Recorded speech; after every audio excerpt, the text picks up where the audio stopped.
புயல் பாதிக்கப்பட்ட மக்களுக்கு தகுந்த நஷ்டீடு வழங்குமாறு காலம் காலமாக கலப்பூர் கிராம மக்கள் மீது ஒரு பகவத்தை மீது கலப்பூர் கிராமத்தை கருங்குடி கிராமம் என்ற வரிசையில் முடிக்கும்படி இந்த விசாரணை கமிஷன் அரசுக்கு பரிந்துரை செய்கிறது.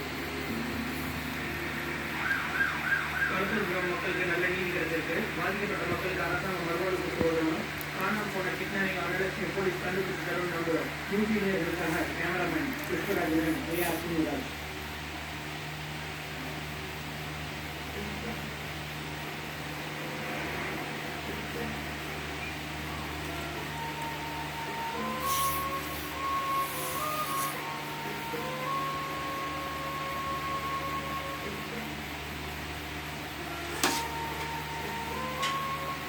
Where's the book? Look at it. Wow, that's a good one. You see the